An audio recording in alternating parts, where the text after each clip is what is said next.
আসসালামু আলাইকুম এভরিওয়ান। অবহেলার শেষ মূল্য গল্পের 5 নাম্বার পার্ট নিয়ে চলে আসলাম। তো বেশি কথা না কয়ে চলুন গল্প শুরু করা যাক। রহিম ভিতরে যেতে যেতে বলল, আমি আসলেই বলছি আপনি ভিতরে গিয়ে ফ্রেশ হয়ে নিন, ডাক্তার এসে আপনার চিকিৎসা করবে। আর স্যার আপনার নামটা? আমি হাসি মুখে বললাম, রেদওয়ান। শুধু কি রেদওয়ান, আগে পিছু কিছু নাই? আছে, তবে আমি তো সবকিছু সংক্ষিপ্ত করে বলি, এজন্যই বললাম। যাক, তাহলে আপনি আমাকে খুব তাড়াতাড়ি বুঝে গেলেন। আর এটা হলো আপনার থাকার রুম। রুমের চারপাশটা একবার তাকিয়ে বললাম, রুমটা সুন্দর আছে। তাছাড়া রহিম মিয়া, তুমি কিন্তু খুব মজার মানুষ। সে হয়তো, তবে একটা কথা স্যার। বলো। আর আমাকে স্যার বলতে হবে না, তাহলে কি বলবো? এটা আমার নাম ধরে পারতো। ঠিক আছে, এই বাসায় আসছেন ভালো কথা, তবে 2টা মেয়ে থেকে দূরে থাকবেন। একটা হলো রিয়া, যার কথা এই বাসায় সবাই চলে। আরেকটা হলো ওর পাশের বাড়ির পরি। ওদের কাছ থেকে কিছু দূরে থাকবেন, নইলে আপনার ওইটা কেটে নিয়ে ক্রিকেট খেলবে। আমি ঘাবড়ে গিয়ে বললাম, ওইটা মানে? আরে স্যার, আপনার মন শুধু উল্টোপাল্টা চিন্তা করেন আপনি। মনে মনে বললাম, ওই রনি আমাকে কোথায় এনে দিল? সব কয়টা দেখি পাগলের বাচ্চা, না জানি আরো কত পাগল আছে। রহিমকে প্রশ্ন করলাম, ওই রিয়া আর পরীকে? আর ওরা কি এখানে থাকে? ওরা কেউ এই পরিবারের না, তবে রিয়া সবচেয়ে ডেঞ্জারাস মেয়ে। কিন্তু আপনার ওইটা কি নিয়ে? রহিমের মুখে হাত ধরিয়ে বললাম, ভাই তোর হাতে পায়ে ধরি আমি মাপ চাই, তবুও এমন কথা বলিস না। রহিম আমার হাত ছাড়িয়ে বলল, আপনি যেটা ভাবছেন আমি এখন ওইটাই বলছি, কিন্তু স্যার এখন আর সংক্ষিপ্ত করে কিছু বলিনি। এই কথা বলে রহিম হাসতে হাসতে দাঁত কেলিয়ে চলে গেল। কি আজব মানুষ এই পরিবারের বাবা। আর রিয়াটাকে, ওরা যদি এই পরিবারের কেউ না হয় তাহলে ওরা এখানে কি করে? দূর, এসব চিন্তা করে আমার কোনো লাভ আছে নাকি? আমি শরীর থেকে শার্টটা খুলে বিছানায় শরীর দিয়ে শুরিয়ে পড়লাম। কখন ঘুমিয়ে গেলাম বলতেও পারি না। হঠাৎ করে মনে হলো কেউ যেন আমার নাকে মুখ চেপে ধরে আছে, যার কারণে আমি শ্বাস নিতে কষ্ট হচ্ছে। লাফ দিয়ে আমি ঘুম থেকে সজাগ হয়ে গেলাম। আর সামনে তাকিয়ে দেখি একজন ডাক্তার দাঁড়িয়ে আছে, আর সামনে আন্টি আর একজন মধ্যবয়স্ক পুরুষ, হয়তো এমনি হবে কামার আঙ্কেল। কিন্তু তারা তো আমার নাকে মুখে হাত দিয়ে চেপে ধরবে না। কিন্তু কে আমাকে এইভাবে চেপে ধরলো? হঠাৎ করে দেখলাম আন্টির পিছনে একটা মেয়ে লুকিয়ে আছে, তবে মেয়েটার মুখটা ভালো করে দেখতে পাচ্ছি না। ডাক্তার আমাকে বলল, আপনি শার্টটা খুলে শুয়ে পড়ুন, আমি দেখছি কি হয়েছে। এখানে সবাই দাঁড়িয়েছে তাই কিছু বললাম না। ডাক্তারের কথা মতো আমি তাই করলাম। ডাক্তার আমাকে দেখে বলল, সবকিছু ঠিকঠাক আছে, শুধু আমার সাথে আর 1 সপ্তাহ পর দেখা করবে, তাহলেই হবে। এই বলে ডাক্তার চলে গেল। আন্টি আমার দিকে তাকিয়ে বলল, ইনি তোমার আঙ্কেল। আমি আঙ্কেলকে সালাম দিয়ে বললাম, ভালো আছেন আপনি? আঙ্কেল সামনে এসে বলল, ভালো আছি, তুমি ভালো আছো? জি আঙ্কেল। আচ্ছা, তোমার নাম যেন কি? আমার নাম রেদওয়ান। ও, খুব সুন্দর নাম। একটা কথা কি জানো বাবা, নিজের পালিত কুকুর আর পাড়া প্রতিবেশী পালিত কুকুরের মাঝে কি ব্যবধান আছে জানো তো নাকি? বুঝলাম না আঙ্কেল। কথা বলো যে রনি হলো আমাদের সন্তান, ওকে আমার খুব ভালোবাসি। ওর জায়গায় সবসময় আমাদের কাছে আছে, কিন্তু ওর জায়গায় দাঁড়িয়ে যদি অন্য কেউ বলে। আমি খুব ভালো করে বুঝে গিয়েছি আঙ্কেল কি বলে বুঝাতে চাচ্ছেন। আমি কিছু বলার আগে আঙ্কেল আবার বলল, দেখো বাবা, টাকা ইনকাম করতে কিন্তু খুব কষ্ট হয়, আর আমার এই টাকার ইনকাম করার টাকা দিয়ে আমার পরিবার চলে। যে ছেলেকে আমরা চিনি না জানি না, শুধু রনির কথা শুনে ওকে এখানে জায়গা দিলাম। আর সে? আঙ্কেল আপনি কি বলতে চাচ্ছেন আমি খুব ভালো করে বুঝতে পারছি। আপনাকে রনি হয়তো এটা বলে নাই যে এখানে শুধু আপনি আমার থাকার জায়গাটুকু করে দিবেন, আর কিচ্ছু করতে হবে না। আমার বাসা ভাড়ার টাকাও আমি দিয়ে দিব। কিন্তু আঙ্কেল আমি কখনো চাইবো না আমার টাকা দিয়ে অন্য একজন চলবে। আঙ্কেল কিছুক্ষণ চুপ করে বলল, ও রনি তো এটা আমার বলে নাই। ঠিক আছে, তুমি একটা কাজ করো, আমাদের ছাদে যে একটা ফাঁকা রুম আছে ওইখানে থাকতে পারো, ভাড়া দেওয়া লাগবে না, এমনি তো পড়ে থাকা। তাছাড়া তুমি হলে রনির বন্ধু। আমি হাসি মুখে বললাম, কোনো সমস্যা নেই আঙ্কেল। আঙ্কেল আর কিছু বললো না, চলে গেল। আন্টি আমার কাছে আসতে আন্টি পিছন থেকে একটা পিচ্চি মেয়ে বের হলো। মেয়েটা যদিও পিচ্চি হয়, তবে দেখতে শুনতে একদম কিউটের ডিব্বা। কি আর বলবো, আসলে এত সুন্দর মেয়ে আমি কখনোই দেখিনি। আমি মেয়েটার উপর তাকিয়েছি দেখে মেয়েটা আমার দিকে চোখ ঘুরিয়ে তাকিয়ে বলল, এই ফালতু ছেলে, জীবনে কি কোনো দিন কোনো মেয়ে দেখিস নেই? এভাবে কেন আমার উপর তাকিয়ে আছিস? মেয়েটার কথা শুনে আমি মাথা নিচু করে দিলাম। কেন যেন মেয়েটার দিকে তাকাতে গেলাম। আন্টি হাসি দিয়ে বলল, ওর কথায় কিছু মনে করো না, ও এই বাসার মেয়ে, নাম রিয়া। আর আসলেই তুমি এখানে থাকতে পারতে, কিন্তু ও আজকে থেকে এখানে থাকবে। ওর বাবা ডাক্তার দেখাতে অন্য দেশে যাবে, তো আবার সাথে করে ওর মাও যাবে। একা একা থাকবে কি করে? আর তোমার আঙ্কেলের কথায় কিছু মনে করো না, উনি একটু গম্ভীর টাইপের মানুষ। আমি হাসি মাখা মুখ রেখে বললাম, আরে আন্টি কি যে বলেন না। আচ্ছা আমি রহিমকে বলছি সবকিছু ওপরে দিয়ে আসতে। ঠিক আছে আন্টি। আন্টি চলে যাওয়ার পর মেয়েটা আমার চারদিক থেকে ঘুরে ঘুরে আমাকে দেখছে। আমি মনে মনে বলছি, কেউ আমাকে এখান থেকে বাঁচিয়ে নিয়ে যাও। হঠাৎ করে মেয়েটা বলল, এখানে থাকবি ভালো কথা, সাবধানে এই বাড়ির কোনো জিনিসের দিকে নজর দিবি না, আর আমাকে দেখলে সবসময় সালাম দিবি, মনে থাকবে তো? এর মাঝে রহিম এসে বলল, আরে স্যার আপনি দাঁড়িয়েছেন, আপনার সবকিছু আমি উপরে নিয়ে যাচ্ছি, আপনি চলেন আমার সাথে। কোনো মতে মেয়েটাকে সাইড কাটিয়ে উপরে চলে আসলাম। উপরে উঠে মনে মনে বলছি, যাক বাবা বাঁচা গেল। রহিমকে জিজ্ঞাসা করলাম, রহিম এই রিয়া কে? রহিম আমার দিকে তাকিয়ে বলল, এটাই হলো রিয়া, ও নাকি আজকে থেকে এখানেই থাকবে। না জানি এই পরিবারের সবার অবস্থা করে হবে। ওকে সবাই ভয় পাই কেন রহিম? কয়েকদিন যাক, পরে আপনিও সবকিছু বুঝে যাবেন স্যার। রহিম একটা সাহায্য করবে আপনাকে। কি? রহিমের মুখ ধরে বললাম, কোনো উল্টাপাল্টা কথা বলবে না, আগে আমি কি বলি শুনো। ঠিক আছে বলেন স্যার। আমার একটা টিউশনি দরকার, তোমার জানা মতে আছে? আরে স্যার এই কথা ঠিক আছে, বিকালে আপনাকে নিয়ে বের হব। আমাকে অবশ্যই বলছি একজন মাস্টার দেখতে। সত্যি তুমি ছেলেটা অনেক ভালো, কিন্তু বইয়ের কাছে ভালো হতে পারলে না স্যার। তুমি বিয়ে করে ফেলেছো নাকি? স্যার রিলেশন করে বিয়ে।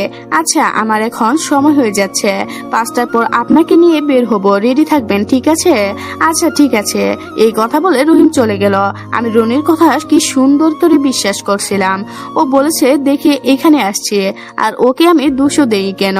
আমার এখন নিজের ইনকাম করতে হবে। সব চিন্তা বাদ দিয়ে রুমটা গুছিয়ে নিলাম। কিছুক্ষণ পর রহিম এসে খাবার খেয়ে গেল। বিকালে দরকারি সবকিছু কিনতে হবে, নিজের রান্না নিজেকেই করতে হবে।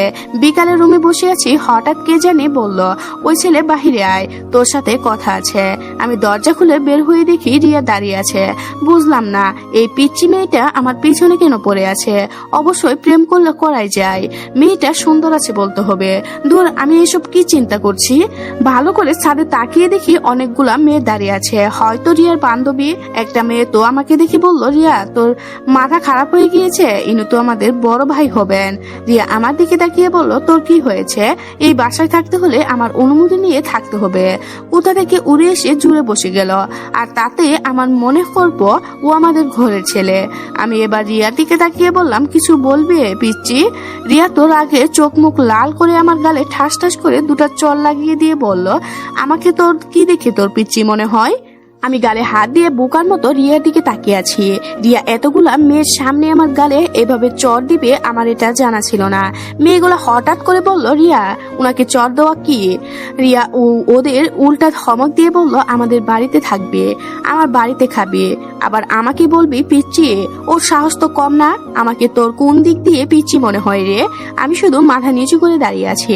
আজকে সত্যি নিজেকে খুব অসহায় লাগছে। পিচ্চি একটা মেয়ের হাতে শেষ পর্যন্ত থাপ্পড় খেলাম। রিয়া আবার আমার দিকে তাকিয়ে বলল, তোরে বলছি তুই গালে হাত দিয়ে নিচে তাকিয়ে থাকতে। আর শোন, তুই সিগারেট খাস? আমি ভয়ে মাথা জাকিয়ে দিয়ে বললাম, না সিগারেট না খাওয়া ভালো। যা নিচ থেকে 5টা ঝালমুড়ি আর একটা সিগারেট নিয়ে আসবে, তাড়াতাড়ি যাই। ভয়ে ভয়ে বললাম, টাকা? রিয়া উল্টো আমাকে ধমক দিয়ে বলল, তোর কত বড় সাহস আমার কাছে টাকা চাস? তোরে তো কি আর করার, চুপচাপ নিচে নেমে গেলাম। আমার গালে থাপ্পড় দেয়, আমিও দেখে দিব কতদিনে কত বছর হয়। শুধু এখানে আগে একটু চেনা জানা হোক। নিচে গিয়ে দেখি একজন ঝালমুড়িওয়ালা। রিয়ার কথা মতো 5টা ঝালমুড়ি আর একটা সিগারেট নিয়ে উপরে গেলাম। আমার এতগুলা টাকা খরচ হয়ে গিয়েছে, এগুলার সব কয়টার হিসেব আমি নিব মানে নিব। উপরে যেতে রিয়া আমার হাত থেকে ঝালমুড়িগুলো নিয়ে বলল, সিগারেটটা জ্বালা। আসলে আমি সিগারেট খাই না। রিয়া ওর বান্ধবীদেরকে কি যেন ইশারা করে বলল, আর ওরা তখন বলল, দেখ রিয়া ও এখানে নতুন আসছে, এভাবে ওর সাথে এটা করা ঠিক হবে না। রিয়া আমার কাছে এসে আমার শার্টের পিছনে হাত ঢুকিয়ে দিয়ে বলল, এখন এই সিগারেটটা তুই খাবি, নইলে আমি কি করব তুই জানিস। প্লিজ আমাকে ছেড়ে দিন, আমি কি আপনার কোনো ক্ষতি করেছি? তোরে খেতে বলছি খাবি নাকি আমি জোরে তোর পিছনে? রিয়ার এক বান্ধবী রিয়াকে ধরে দৌড়ে নিয়ে গেল, বলল ভাইয়া আপনি ভিতরে চলে যান। আর ওর পক্ষ থেকে আমার সরি বলছি। আমি চুপচাপ মাথা নিচু করে তাড়াতাড়ি রুমে চলে গেলাম। বাইরে থেকে শোনা যাচ্ছে রিয়াকে ওর বান্ধবী বলছে, তুই কি পাগল হয়ে গেছিস?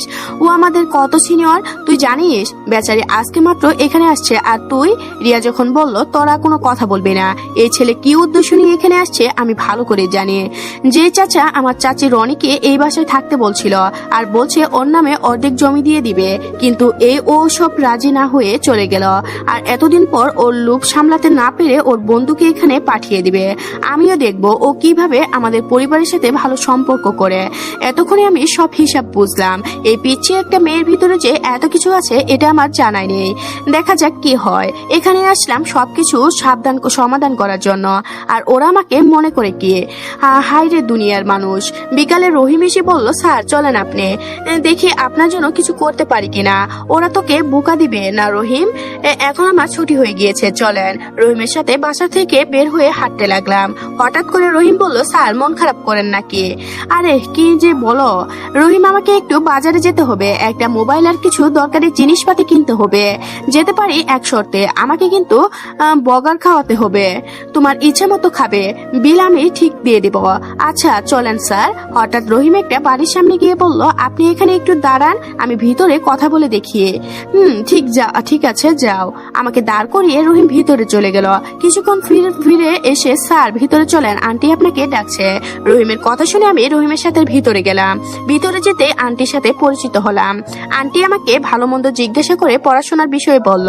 আমি সবকিছু বললাম। সব শুনে তিনি বললেন কালকে থেকে এসে তার ছোট মেয়েকে পড়াতে। বাসা থেকে বের হওয়ার পর রহিম বলল, এই মেয়ে কিন্তু রিয়া ম্যামের সাথেই পড়ে। রিয়া কোন ক্লাসে পড়ে রহিম? আরে স্যার শুনছি সামনের বছর নাকি ও এইচএসসি নাকি দিবে।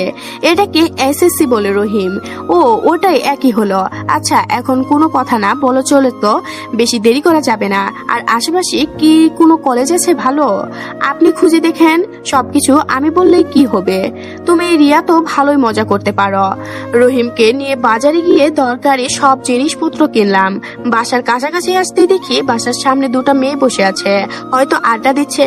মেয়েগুলা রহিমকে ডাক দিয়ে বলল, এই রহিম, এই ছেলেটা কে রে? এই ছেলেটা তোমার আপু। রহিমের কথা শুনে মেয়েগুলা হাসতে হাসতে বলল, দেখ তো একদম ফিটফাট মনে হচ্ছে, কিন্তু ওর ভিতরে কি আছে কে জানে। ওকে নিয়ে এখানে আয় তো একটু। আর মানে কি? হ্যাঁ, আজকের গল্পটি এ পর্যন্ত শেষ হয়ে গেল। পরবর্তী পার্ট পেতে অবশ্যই এই চ্যানেলটি সাবস্ক্রাইব করে রাখবেন। ধন্যবাদ সবাইকে, ভালো থাকবেন। আসসালামু আলাইকুম এভরিওয়ান। অবহেলার শেষ মূল্য গল্পের 5 নাম্বার পার্ট নিয়ে চলে আসলাম। তো বেশি কথা না কয়ে চলুন গল্প শুরু করা যাক। রহিম ভিতরে যেতে যেতে বলল, আমি আসলেই বলছি আপনি ভিতরে গিয়ে ফ্রেশ হয়ে নিন, ডাক্তার এসে আপনার চিকিৎসা করবে। আর স্যার আপনার নামটা? আমি হাসি মুখে বললাম, রেদওয়ান। শুধু কি রেদওয়ান, আগে পিছু কিছু নাই? আছে, তবে আমি তো সবকিছু সংক্ষিপ্ত করে বলি, এজন্যই বললাম। যাক, তাহলে আপনি আমাকে খুব তাড়াতাড়ি বুঝে গেলেন। আর এটা হলো আপনার থাকার রুম। রুমের চারপাশটা একবার তাকিয়ে বললাম, রুমটা সুন্দর আছে। তাছাড়া রহিম মিয়া, তুমি কিন্তু খুব মজার মানুষ। সে হয়তো, তবে একটা কথা স্যার। বলো। আর আমাকে স্যার বলতে হবে না, তাহলে কি বলবো? এটা আমার নাম ধরে পারতো। ঠিক আছে, এই বাসায় আসছেন ভালো কথা, তবে